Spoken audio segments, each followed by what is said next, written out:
All right, welcome to our next Bible study. We are continuing our study here. Got some stuff popping up in my way, but we are continuing our study here in Proverbs as we try to get closer to the end of this.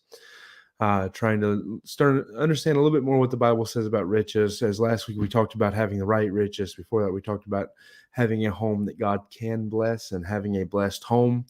And then today we're going to be talking about being financially wise. So we're going to talk about some things that, in all honesty, may be contrary to a lot of the world's ideas about wisdom, but very much the way God teaches, the way wisdom is supposed to be gathered. And so this will go very good hand in hand with some of what we talked about on Sunday, and very good, especially what we talked about last week. It'll be a direct continuation of that. So let me start by giving my greetings to everybody. I see Mike, Nick, Bronny, all of you are there. So I give my greetings to all of you. Hope you're doing well. Whoever else is there already also, we appreciate you joining our Bible study today and hope that it's going to be a help to you. So anyways, we're going to go ahead and get into the Bible study. We're going to start in... I'm getting feedback somewhere. We're going to start in... I'm going to figure out where I'm getting feedback because I don't have anything that would logically cause that. I don't know what happened. Okay, so we're going to be in Proverbs 13, verse 11 is where we're going to be at. Proverbs 13 and verse number 11. It says, "Wealth gotten by vanity shall be diminished, but he that gathereth by labor shall increase." So I want to start with this verse because it is a great example of what I mean when I talk about being financially wise in terms of a Bible study. And that is that the Bible is full of great financial advice for everybody. There's so many great things we've already looked at. I mean, last Tuesday and last Sunday, we talked about Proverbs 23 and the statement, "Labor not to be rich, cease from thine own wisdom." It talks about why would you set your eyes on that which is not, talking about seeking riches, that they make themselves wings, they fly away to the heavens. And so there's so many great things like that in the Bible. Especially not even just from a spiritual perspective. And that's what one of the things I want to point out about this is the advice in this verse is not uniquely spiritual advice.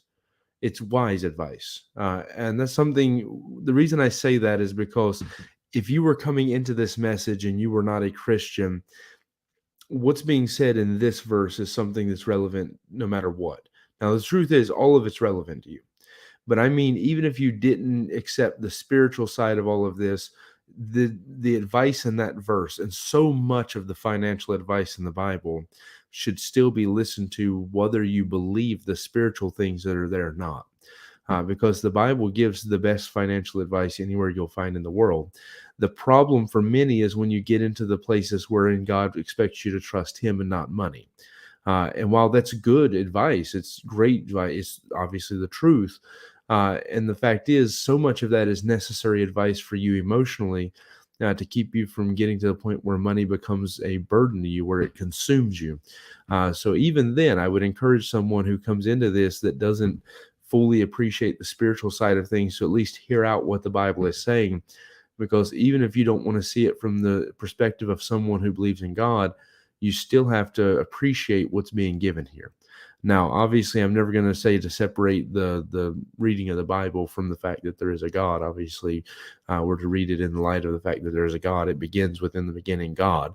But I'm just speaking to those, as some people may come across this, who are not necessarily believers or struggling some with their belief.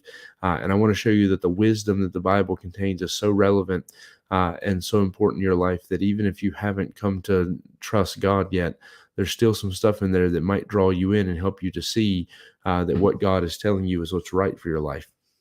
Now, if you don't know what this verse means, it's very simple. It says, "Wealth gotten by vanity will diminish." If you didn't do something for the money that you have, it's going to go away because it has to be replenishing. If you have a cup and you just constantly take from it and you're not putting anything in it, then that cup's going to run out. It's one of the most simplest concepts I can imagine. If you're only emptying something, you're not putting back, then it's going to run out at some point. And yet, in spite of the fact that that's such a simple thing to understand, it seems like the world we live in today, people just don't get it.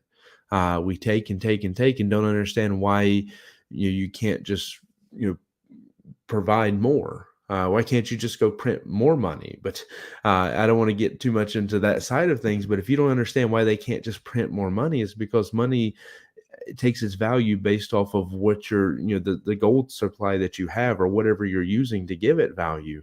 And so the more of it you print, the less it's worth. Similar to the idea of people who complain about why don't you raise the minimum wage? And it's like the problem isn't so much that that has to be raised. It's just that everything else has went up a ridiculous amount, because when you raise the minimum wage, you don't raise everybody else's wages. And all you get is that now everything else that costs more because people are paying more for that. It's something that people don't seem to understand, this basic concept that you can't just magically fix problems. What's coming in has to at least be equal to what's going out, or else you're not going to stay afloat. If you want to prosper, what's coming in has to be more. In fact, while I'm on the subject of relevant things being discussed in today's world, here in Europe, this is less of an issue because they already tax 50% income tax and are able to do it. But people who argue in the U.S., where I'm from, constantly concerning the idea of we want social health care, we want free college tuition, we want all of these things. The people who are fighting for those things in the U.S.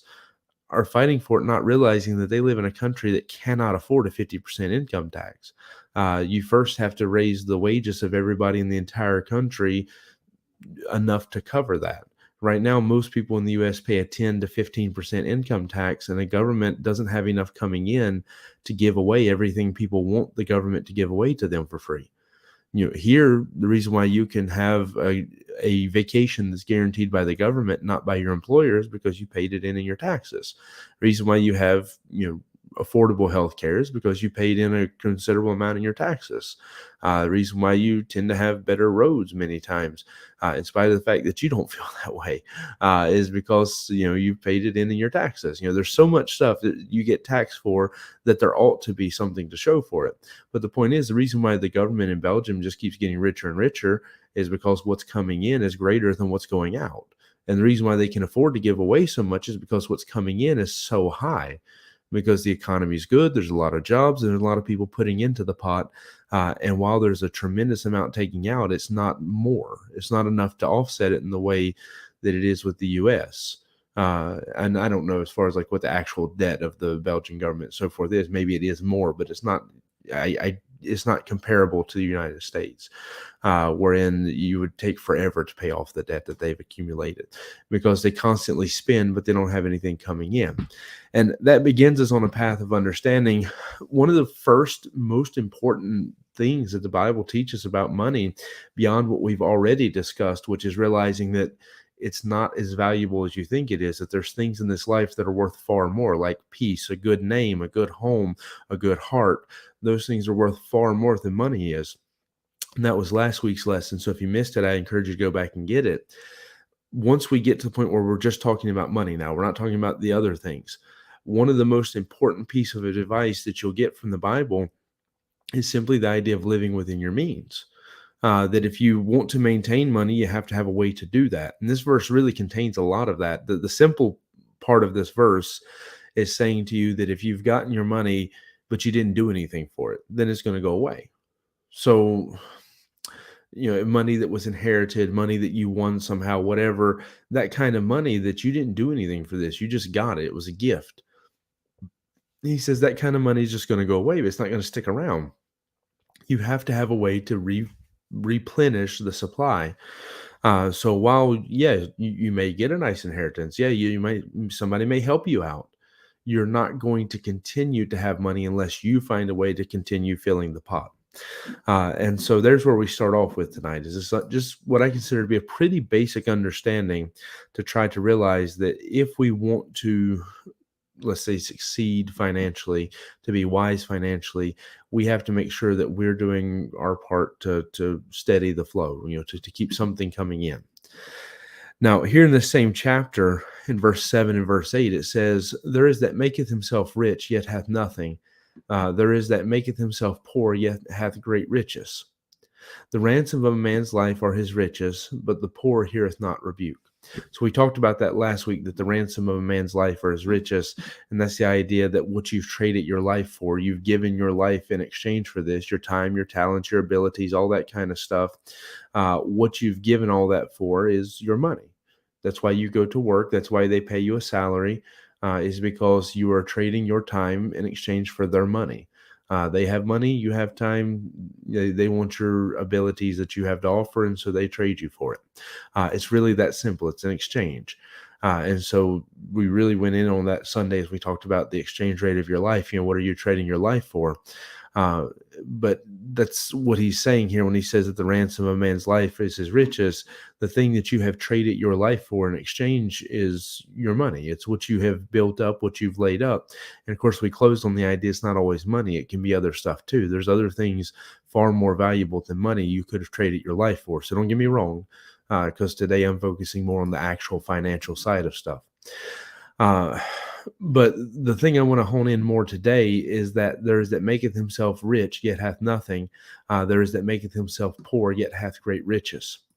And while there's probably a couple ways you could read that, one of the main things I think you have to take away from this is, and because it's something that runs throughout the book of Proverbs, it's stated in multiple passages, is that when we try to live above our means, when we try to live above, what is logical, reasonable, what we can afford, then we wind up destroying ourselves. We take away, we put ourselves in debts, we put ourselves in a place where we're miserable. And so he says there's somebody who lives like a poor person.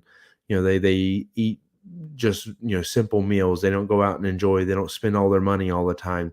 And he says they have great riches, even though on the surface they appear to be poor. They make themselves as a poor person.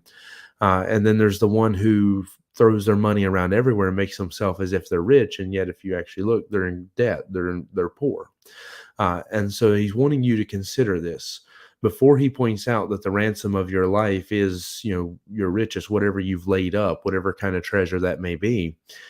Just before he says that, that's when he says this, that you essentially have two choices. You can either live within your means, and instead of throwing around money like you have enough to feed the whole world, live like you have a little bit less. Or you can try to live well beyond your means, and you will be poor. And I think no greater comparison to show what that looks like can be made than what's normal for, let's say, Europe compared to America. America is the whole mentality of the country. And speaking as somebody who grew up there my whole life, the whole mentality of the country is if you need it, you want it, you like it, put it on credit, get it now. Pay 70% interest until you get it paid off. But, go ahead and get it now. That's just the cost of having it now. And people go in debt in insane amounts, and it's treated as normal. So people do it and they don't think anything about it. I remember, we had a friend sharing, a preacher friend of mine share his testimony with our church one time, as he's somebody who's went to college and studied finances, put a lot of study in this, but earlier in his life, he got very deep in debt by trading cars. And he would trade for a new car regularly. And of course, you keep stacking up debt when you do that. And he kept doing that until he got so far in debt, somebody had to come bail him out of it, and rescue him from that, because otherwise he would have been in debt the rest of his life. And somebody here asked, how is that possible? How could you do that? And that's because here in Europe, the mentality is quite different. The idea is that you work a little while, you save up some money, you get yourself able to do stuff. Even Romania, in a poor country where people don't have much, they don't take loans for much anything. Maybe they'll take a loan to buy a house or something, something really expensive that is just hard to do it without that. But they don't take a loan to go buy a car or to go buy every little thing that they want. Now, in Belgium, I have to say that I can't give quite as high a praise, because here it's quite common to take a loan out when you want to go on a holiday. It's quite common to take a loan out to do all kinds of stuff that's not necessary things. And then you find yourself paying back interest so that I can enjoy it now. And that's the idea being presented here, is that in reality, while it's not I wouldn't say it's a sin to be in debt. And I know there's some people who preach that, they just don't really have Bible for it. It's not really a sin to be in debt, but it's not wise to be in debt any more than you have to be. And that's why he tells you when you're wise, if you're a co-signer for a friend, then as soon as that debt comes on you to go quickly like a deer delivering itself from the hunter, and deliver yourself from that debt. That's why he tells us, many times, to the borrower as servant, to the lender. You better be very careful about that, because when you put yourself in debt to somebody, you are in debt to them, in debt of service, in debt of whatever. That's why in in the Bible times, even not just the Old Testament, you had that concept of a debtor's jail where someone would go and pay back their debt. And so the biblical wisdom would be to not go in debt when you don't have to. We're talking about buying a house or something that's different, because most people, if you had to wait till you had enough money saved up to go buy a house, you would probably never be able to buy a house, because while you're paying rent, you can't save money so good. So I get that. And I don't think anybody's going to be critical of someone going out and buying something like that. In fact, it's wiser to buy a house, because then the money that you're paying each month goes into something that you get to keep. So if you want a little bit of unsolicited advice, it's always wiser to buy it than it is to rent, because you can always turn around and sell it afterwards, as long as you're buying a good house, a good investment. Obviously, it's not wiser to buy a house if you're just buying something crazy or you can't afford it or any of that kind of stuff. But I'm just speaking in a general concept. It's always wiser to buy than it is to rent, because when you're done renting, you have nothing to show for it. You just had the use of the property. But when you're done with a purchased house, if you'll take care of it, it'll maintain its value, and you'll be able to turn around and sell it, and get something back when you're done. So the idea, though, here is not to go in debt when you don't have to, not to live well beyond your means, not to be somebody who tries to make himself look rich. I've got to my friends are all taking big, expensive vacations. I have to do that too. My friend just bought a new car. I have to do that too. Everybody else's house is nice and brand new and fresh paint and remodeled inside. We have to go do that to our house too. One of the most foolish things you can do is to put yourself into service and into debt, and to put yourself in a great bind, and hurt yourself and your family financially and so forth, just because you want to keep up with what other people are doing. It doesn't matter what other people are doing. You have to do what's right by you and your family, and what's right by God. And one of the most foolish things you can do is to rush to do something when you're not able to do it, or to exhaust yourself beyond your means when you're not able to do it because you're trying to keep up with somebody else. It's absolutely foolish. And I'm trying to be not to be rude when I say that, but it's very foolish to do that. Then I want to give Proverbs 10 in verse number 4. Very similar thought. It says, "He becometh poor that dealeth with a slack hand, but the hand of the diligent maketh rich." In fact, actually, I'll come back to that, because actually Proverbs 21 was what I wanted to give next. Proverbs 21 and verse 17. He that loveth pleasure shall be a poor man. He that loveth wine and oil shall not be rich. The wicked shall be a ransom for the righteous, and the transgressors for the upright. It is better to dwell in the wilderness than with a contentious and angry woman. There is treasure to be desired, and oil in the dwelling of the wise, but a foolish man spendeth it up. He that followeth after righteousness and mercy findeth life, righteousness, and honor. Uh, Okay, yeah, so stop at verse 20. So you see, there's an idea introduced in verse 17, and that is the idea that when someone loves pleasure, that man's going to be poor. And someone who loves wine and oil will not be rich. So that's such a simple thing to say. If you have expensive taste, you will not be rich. If you have expensive taste, you will be poor. I know there's people out there who are filthy rich, who have expensive tastes, but that's because, to be honest, they probably have a lot of means that a normal person will never have.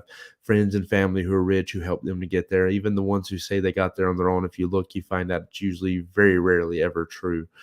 Uh, and the people who got there on their own tended to do so because of the fact that they lived well within their means, that they lived as if they were poor while they were building that wealth. And as they were working hard to do that, they just learned to loved the more simple things in life. They didn't have to drive a brand new car. They didn't have to have a brand new house. They didn't have to have the most expensive phones and watches and clothes and all this kind of stuff, that they were comfortable to live within a reasonable means. And that's exactly what this verse is talking about. That if you love expensive stuff and you have expensive taste, if you eat out regularly, you always have to buy the name brand foods, it has to be always, the most expensive whatevers, you will eventually start to regret that. You will find yourself being poor for that at some point. You have to learn how to develop a taste where you don't have to have all the most expensive things in life. The comparisons here, if we look at what he's talking about with pleasure, again, that's, you can look at it in terms today, somebody who always wants to go out and have fun, somebody who always wants to go on holiday, someone who always wants to go party, and are constantly throwing away their money on these things. I know plenty of people in the U.S., many who I could call by name, but I won't right now, who work their entire year. Everything they save for an entire year, the whole point is so that they can go on a holiday. They spend it all and then they come back miserable. Because they love pleasure so much that for a moment of it, they'll work a year and they'll trade a year of their life just to be able to have that few moments of pleasure.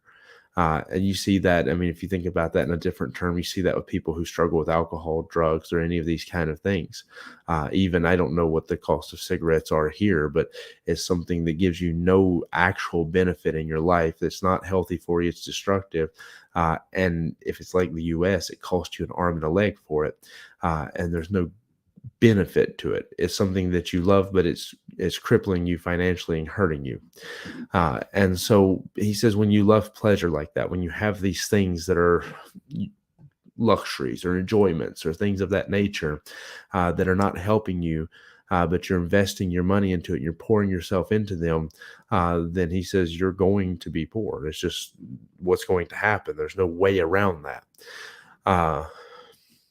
It says, he that love wine and oil shall not be rich. So then he goes into two very specific things that themselves are expensive. They're luxury items. It's something that, again, it's just that simple. If you want to live in luxury, you want to waste money on things that are pleasure but not important, then you're going to have to suffer somewhere.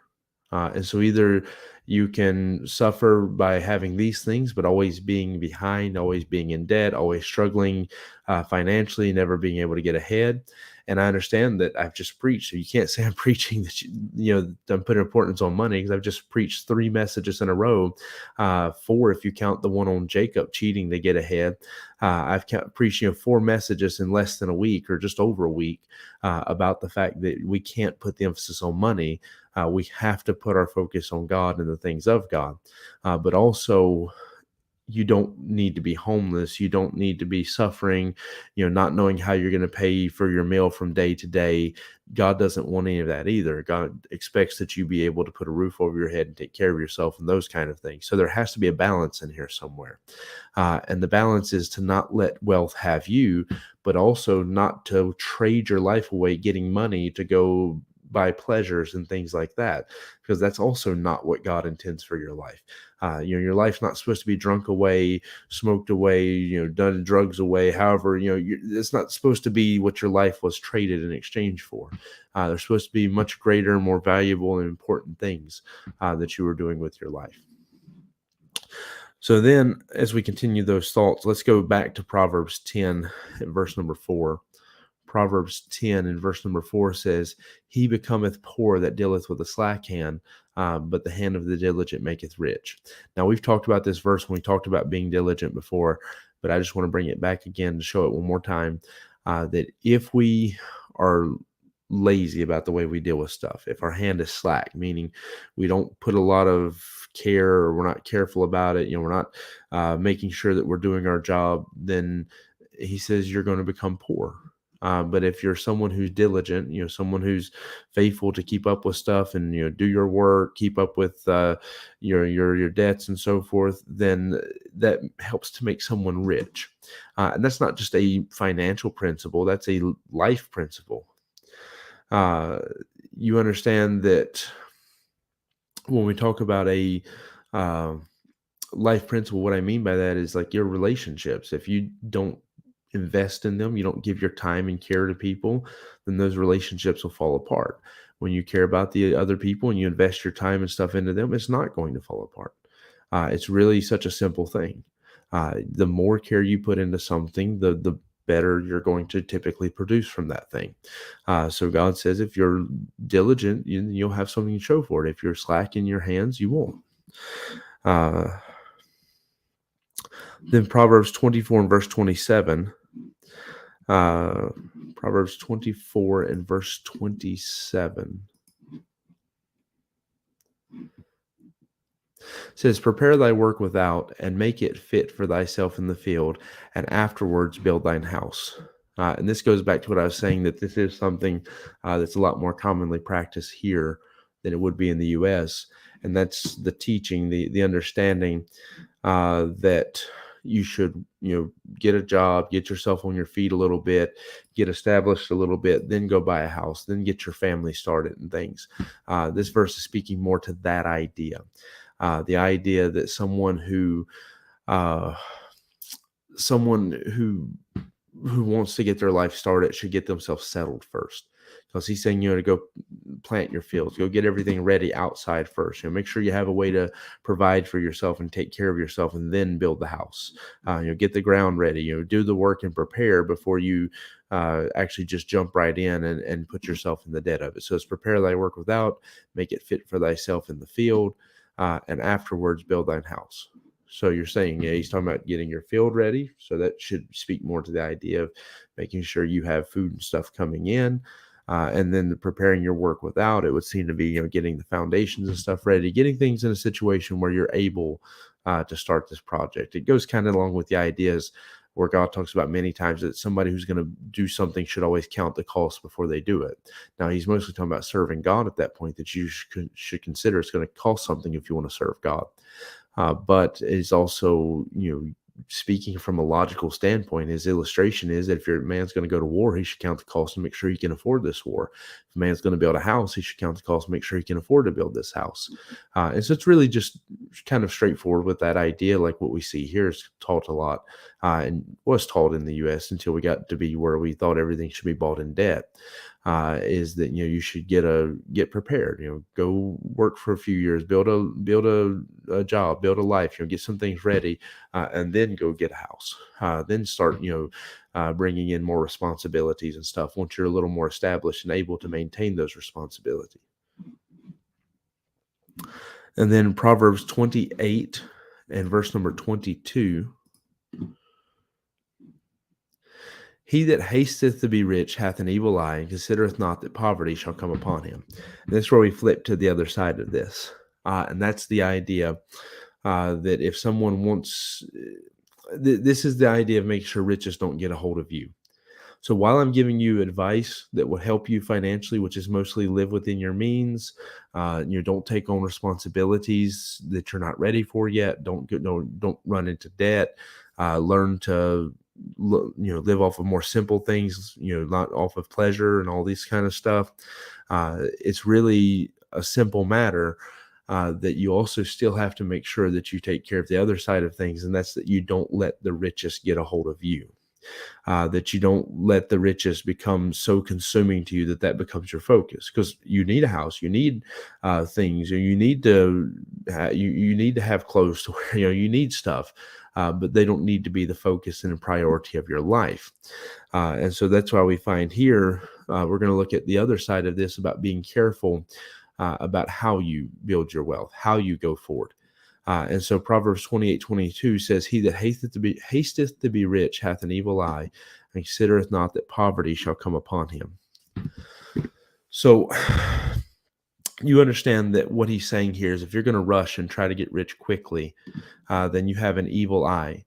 It means you're greedy. When the Bible says evil eye, it just means greedy. It's like today we say green-eyed monster, talking about greed in the U.S. I don't know if they say it anywhere else, but we'll say the green eye. He has a green-eyed monster, or we'll call it the green-eyed monster. But the Bible says an evil eye. So when the Bible's talking about someone being greedy, he says they have an evil eye, and he says if you're hasting, meaning you're rushing, you're fighting, you're trying to get ahead to get rich quickly, then you have an evil eye, and you don't consider that poverty is going to come on you.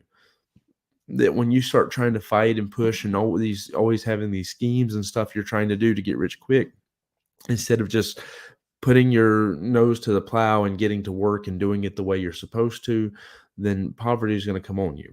And I guess the extreme examples of this, but ones we can probably relate to understand the idea, is we all know those people who constantly have some kind of scheme that I'm going to do this, I'm going to start this kind of thing, this adventure, I'm going to go sell this, I'm going to go do that, and they always have some kind of plan, some idea of how I know I can get rich.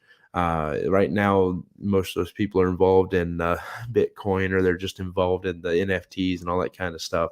But it's always something that they're trying to rush into because they think, oh, yeah, I can win on this one. I can get in there and I can manipulate and I can play this and I can get ahead. Or to be honest, most of the people I know, it's the ones who play the lottery. They think, okay, I can win this. They don't realize it's just devil manufactured hope is all it is. It's not real hope. Real hope comes in God and doing right and trusting him. But it's just hope that's been manufactured by the world and packaged for you, and you pay them a small price, and for a moment you get to feel the little bit of hope and the ecstasy and the excitement of thinking that my life is going to be better after I scratch this. And then you scratch it and find out you wasted. And even when you get it that way, you find that it goes against the ways that God says a man should accumulate wealth, and you become miserable after that. Because those things you don't realize are going to bring some form of poverty, whether it's emotional poverty or whether it's the financial poverty that you're chasing after dreams that don't come true, instead of just being diligent, sticking with it, living within your means, doing all the things that God has set in front of you. And I have to ask for clarification about the driven away in a car, because that seemed like that was said in response to me talking about ways in which people waste money. And if that's correct, I would like for you to let me know if I'm reading that correctly, because I don't want to respond to it if it's not. Proverbs 28:22. We just read Proverbs 28:20. I want to read. A faithful man shall abound with blessings, but he that maketh haste to be rich shall not be innocent. So he says, not only are you greedy when you're rushing to be rich and you don't realize you're going to be poor, he also says you're not going to be innocent when you're rushing to be rich. When you're rushing to be rich, he says you are going to have to trade something in exchange for that. The people who give themselves over, that is their whole desire in life. My goal right now is I have to be rich. If that's the case, then what you have is you are going to have to trade something. You're going to have to give something in exchange for that. You will not be able to maintain that trajectory without having to trade something of yourself. You're going to have to cheat to get ahead in the world system if you're going to try to haste to do it the world's way instead of God's way. You're going to have to, if you're not going to do it God's way, if you're going to make haste to be rich and you're going to try to rush and fight to get ahead in the world's way, you're going to have to trade something of yourself in the process. It's that simple. And then Proverbs 28 and verse 6 says, better is the poor that walketh in his uprightness than he that is perverse in his ways, though he be rich. So he says it'd be better that you keep your integrity and you don't sacrifice something of yourself to get ahead by the world's means, and walking your uprightness. It'd be better if you do that and be poor than it would be for you to pervert your ways, to be crooked, to be twisted, or to cheat, or to steal, or to whatever to get ahead and be rich. And so what you have to understand about this is God says if you have a choice in life, if you have a choice to, do it the world's way, to cheat and lie and steal and rush and fight and, scratch and claw your way to the top the way the world does, or you have a choice to just do it God's way, and maybe you don't get ahead the way you want it to, things stay a little more simple. It'd be better if you stayed poor and kept your integrity than that you traded those things to get ahead in the world. And so then he says in Proverbs 22 and verse number 16, Proverbs 22 and verse number 16, he that oppresseth the poor to increase his riches, and he that giveth to the rich shall surely come to want. So you understand that when you get involved in the system, because if we're talking about in general, a lot of what gets taught, especially like from a socialist side of stuff, I'm not going to be in favor of. But one thing I'm going to be upfront and I'm going to agree with them on is that most of the way the system is governed in the world, when we get away from the Bible and we start running things by man, is to take advantage of the poor and line the pockets of the rich. That's just true. It's always been true. It's always going to be true. You can try to put whatever system you want in place, and eventually it's going to devolve into this, no matter what you think, whatever ideas you think. The rich or those in power are always going to find a way to take advantage of those who have less power. That's just what's going to happen. And so he says that someone who oppresses the poor to increase his riches, so the one who gets involved in that system, or the one who's giving to the rich, and he's trying to buy his way in, let's say, either one of them, he says they're going to be poor. If you're thinking, if I give some money to these people, they'll let me play their game and they'll let me get in on this and I'll get ahead. They made their money off taking advantage of the poor. Why on earth do you think that you're not going to be one of the poor in that story? That's not how it works. When somebody's whole system is built around taking advantage of other people to get ahead, you're not going to be the one that succeeds. There's a reason why they're on top, and the reason why they're always on top is because they know how to play the game. They know how to take advantage of people. We saw that with Laban and Jacob the other day. Jacob thought he could get in there and gamble with Laban, and eventually he found that Laban was his match. He was better than Jacob, and that even when he did finally win, it almost cost him his life, because when you start playing those games, you have to sacrifice something. And you're going to find yourself getting in trouble to do it. And then Proverbs 21, verse 6 and verse 7 says, the getting of treasures by a lying tongue is a vanity tossed to and fro from them that seek death. The robbery of the wicked shall destroy them, because they refuse to do judgment. So, the thing about the wicked and the robbery of the poor and the way they take advantage, he says the fact that they don't realize what they're doing is wrong and they refuse to do what's right, it's going to destroy them. It's going to catch up with them, because eventually they're going to do something illegal. Eventually they're going to get caught. Eventually they're going to hurt the wrong person. Eventually, because they don't have the judgment to realize what's right and what's wrong, eventually it's going to come back to get them. And verse 6 says, the getting of treasures by a lying tongue is a vanity tossed to and fro of them that seek death. He says, if you're going to lie to get ahead, then you're going to find yourself in this thing that it's a vanity, but you're seeking death and you're seeking to destroy yourself, because somebody you're going to rub the wrong person wrong. You're going to get in trouble for this. And I understand that a lot of times it seems like the powerful always get away with it. Now we know one day they'll have to give an answer to God, but even in this life, we see some of the richest men in the world who got a little too brave and they're stealing, get caught and have to give an answer for it. So God's wisdom, God's advice concerning money really comes down to this: to just be diligent and don't try to live above your means. Don't try to race to get ahead and cheat and lie and steal. You're not going to win at the world's game. They know how to play it better than you. That's why they're ahead of you already. It's like you're entering a race that you're already handicapped and playing against people who know how to cheat, and you think somehow you're going to get ahead of them. He says, don't try to cheat and get ahead the world's way. Don't rush and chase after riches, because all that's going to happen is you're going to lose yourself. You're going to sacrifice what integrity you have. You're going to hurt yourself and hurt others. You're going to bring yourself to poverty in the end. All you're going to do is hurt yourself in some way when you try to rush and cheat and steal and all these things, or try to fight and scratch and get ahead in the world's way. The best thing you can do if you want to succeed at this life, financially speaking, is to just be diligent and keep to the work that you have to do. Live within your means. Don't go into debt for things you don't have to. Don't find yourself constantly having to always having to buy the most expensive stuff and always having the most expensive taste. But put yourself in a place where you're willing to live within what means you have, that you're willing to, do the work to get ahead. You're willing to make wise decisions instead of just rushing and fighting and trying every little get rich quick scheme and every little thing, because those schemes, especially the pyramid schemes, it's always going to go to the top. Your going to be the one who's getting stepped on more often than not, because one person usually is succeeding and everybody else is the ones getting stepped on. So while you feel good in the beginning, and they'll usually let you get a little taste of victory in the beginning, so you feel like you're getting somewhere, in the end, it's going to come to poverty for you.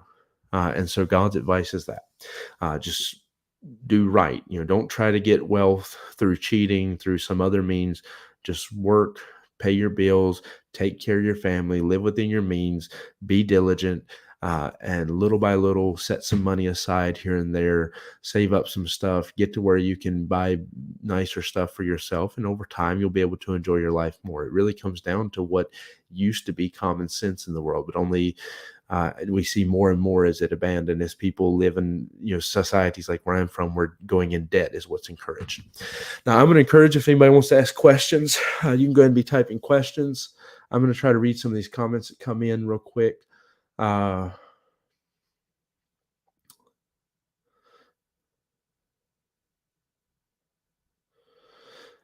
If we're talking about cars, let me address this. If we're talking about cars, if we're saying having a car is a luxury, there was a time that was true.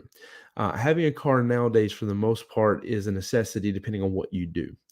If you have a big family, it's going to be a lot of times a necessity, especially if you want to go somewhere.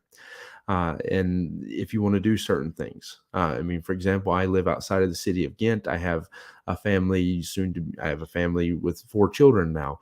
One of them may not be here yet, but when we look at my situation and my family, it's not possible for me to go everywhere, minister, and do everything that I need to do without one.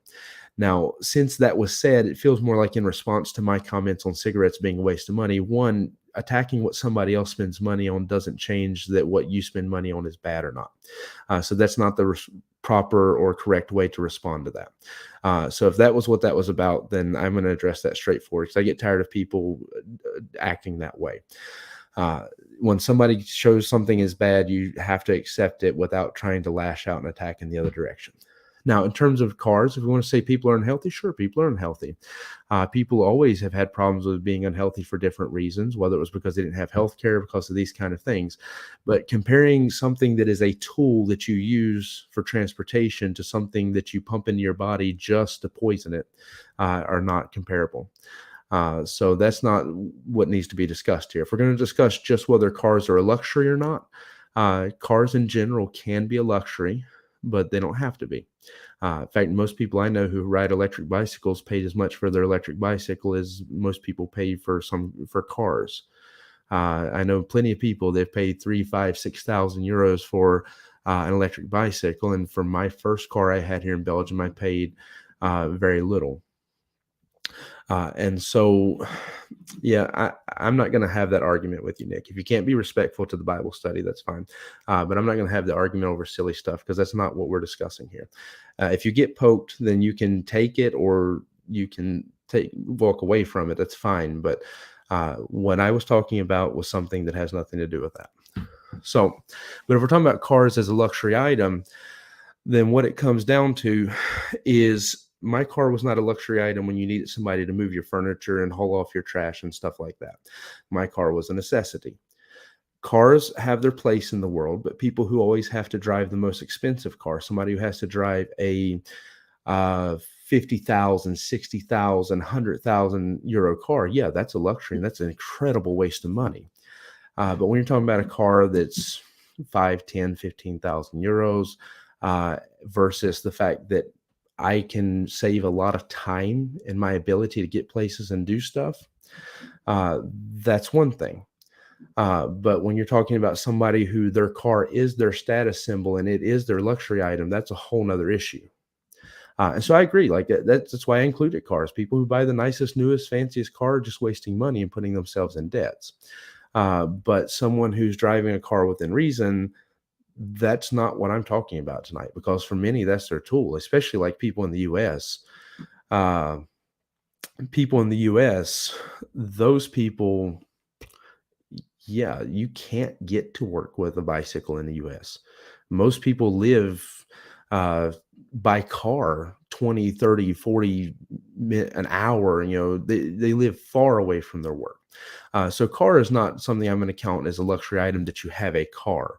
I will count it as a luxury item that you have a car that costs as much as a house could be afforded, or even a small house or something of that nature. That's when we start talking about luxury items. So, for example, a man who's a welder, if he buys a welder, that's not a luxury item, that's a tool for his work. A man who does, who's a butcher, he buys him the nicest knife because he needs it for his work. That's not a luxury item, that's his work. So we can't attack people having possessions as being a luxury item unless they're buying stuff that are well beyond reason or well beyond what is a normal means. All right. Yeah. So Tesla has come up. Yeah, I agree with that. I understand that the government pushes that, and there's reasons why people buy Tesla, but I'm not going to defend anybody buying a Tesla because it's an absurd amount of money being spent. And we've done the calculations. We sat down, me and Eli talked about it. The profit of what you get from it is not going to outweigh the costs you put into it. So yeah, I'm not going to defend somebody who has a Tesla. I'm on board with you guys with that. So like I say, if we're talking about luxury cars with like big expensive cars, then yeah, I'm agreeing with you. We're talking about people who drive cars that again cost as much as a house would cost. I'm agreeing with you. But if we're talking about people just having a car because they need it for their work, because again, Sammy, Claudio, all these guys who do construction work, that's their tools. It's as important to them as their hammer. People who have large families, they need it because it's not that easy to move a family around places. For my job, I need it because I haul people to church every Sunday. My car's full on Sunday when I come to church. I go to Bible study across all the way on the other side of the country this weekend. And I take people with me when I go there. A car can be a tool. And so this is a fair discussion. A car can be a tool, but it can also be a waste of money. And that's true of anything. You need clothes. But clothes can also be a waste of money if you have to buy the most expensive ones. And you have to be in fashion, you have to be in style, and all this kind of stuff. A watch is a normal tool. People wear it. It's nice. There's nothing wrong with having one. It's now it's becoming almost obsolete because of phones. But there's nothing wrong with that. But if you have watches that are 100, 2, 3, 4, 5, 600 euros and stuff, at some point, there has to be a cap on what's reasonable. And I understand. And let me even say this. I understand why somebody would buy certain things in a higher quality because you want it to last longer. That's not even what I'm talking about tonight. When I talk about this being wasteful and living within your means, for example, I always was bad about buying cheap shoes, but I would have to buy new shoes quite regular because they were cheap and they were damaging to my feet as well. And so I actually wasn't profiting anything. In fact, what I was doing was being foolish. If you buy a good pair of shoes and take care of them, they'll last you for a long time. And yeah, you paid a little bit more up front, but the use you get out of them for years is much greater. I'm sure Mike will agree with this with tools. If you buy cheap tools, you have to buy them over and over and over again. But if you buy something nice, it'll last you longer and you'll get better use out of it, and it's worth the investment. But that's just a matter of being a wise investor, of considering, am I better off to cheap out on this thing, or am I better off to put the proper amount of money in this? That's not really as much an issue of living within your means as it is of actually, considering what you're buying and whether it's a good investment or not. So yeah, and I'll agree that there's a lot of people who rush to buy a car. They don't need it yet, and they're not ready for it yet. And I will agree that even that's a waste of money. There's no debate about that with me. I just was debating if we were going to try to compare cars to people who drink alcohol or people who do this, then those things have no value whatsoever. If we're talking about, because we're comparing a completely luxury item with something that's actually of value and use. It's just some people ruin it by making it too high. They're investing way too much in it.